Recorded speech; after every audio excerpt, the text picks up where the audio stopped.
Hello guys!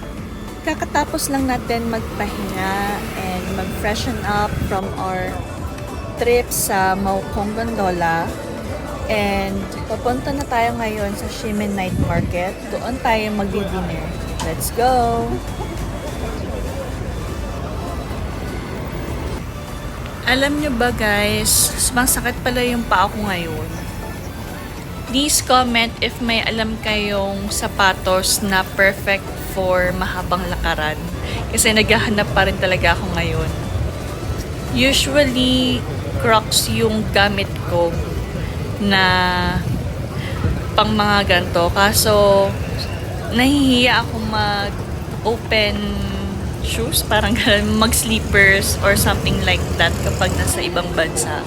So, ayun, naghanap ako ngayon ng closed shoes.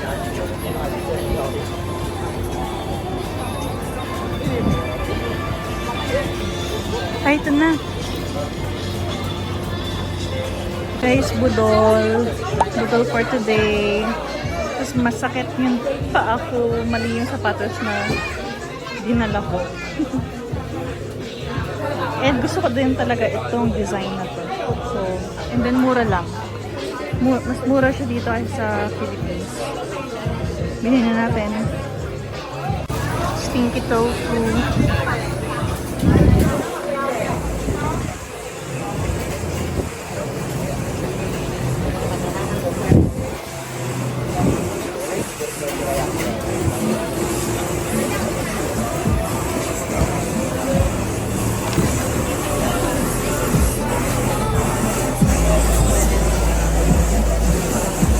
Sausage.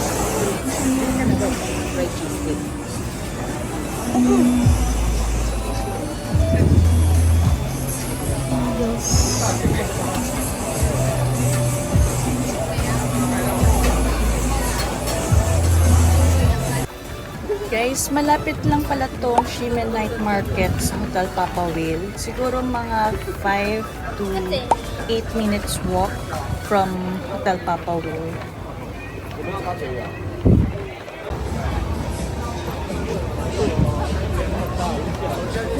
Doon guys, ang daming tao. Tignan natin.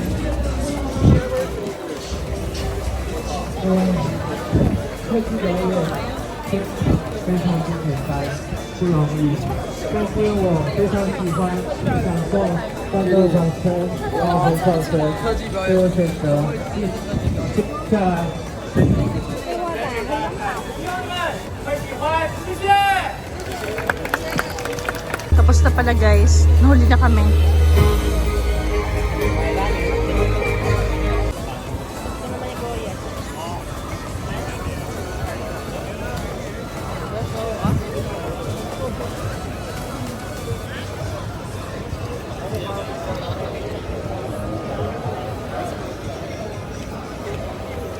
Yung Rainbow Hotel. Isa pala yun guys sa choices namin nung naghahanap kami ng accommodation. Nasa gitna siya ng lahat. So maganda yung location niya. The famous Xinfu Tang. Dito tayo mag-dinner guys.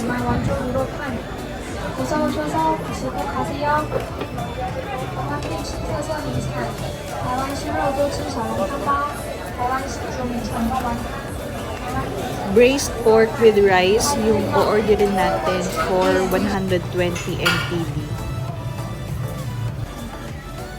Nagustuhan ko naman siya guys. Although, if hindi kayo kumakain ng mga taba-taba, I think hindi nyo to magugustuhan. Pero for me, okay to. Masarap naman siya. Hindi siya nakakaumay for me kasi yung mga pork, yung mga laman or mga taba, maliliit naman siya. So, ayun, I think isa yun sa factor kung bakit hindi naman ako naumay. Kailan dessert? Wow. Tignan ko lang eh.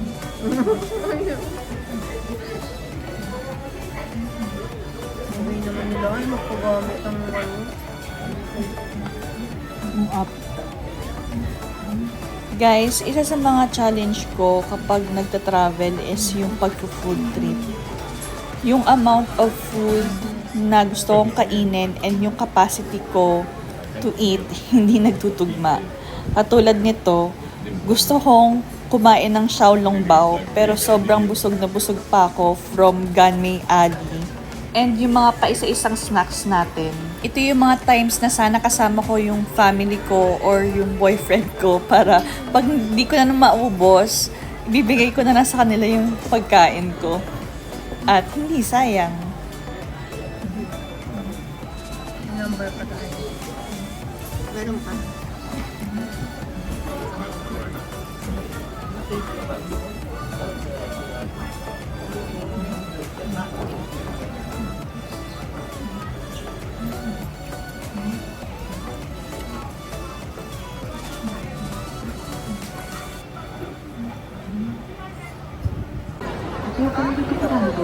Ayan guys, nakapila na tayo sa milk tea ng Shinfuta.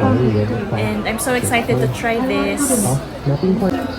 May pa-free fortune reading si Shinfutam guys. 22. Alam niyo ba guys, 22 is my birth date.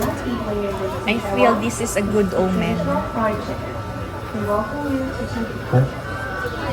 这个接收定往回来吧，不相信。这非洲先踢完了，高兴吗？ Guys, alam nyo ba, hindi talaga ako mahilig sa milk tea kasi masyado akong natatamisan sa mga milk tea natin sa Philippines. Kaya I'm so excited na matry natin to ngayon. Masarap siya guys, nagustuhan ko. 10 over 10. For breakfast tomorrow. Ito naman yung coffee natin. Ayun guys, mission accomplished tayo today. Sana nagustuhan nyo and makatulong sa inyo itong video. If you are someone like me who loves to travel, please comment down below. Let's connect and talk about what we love.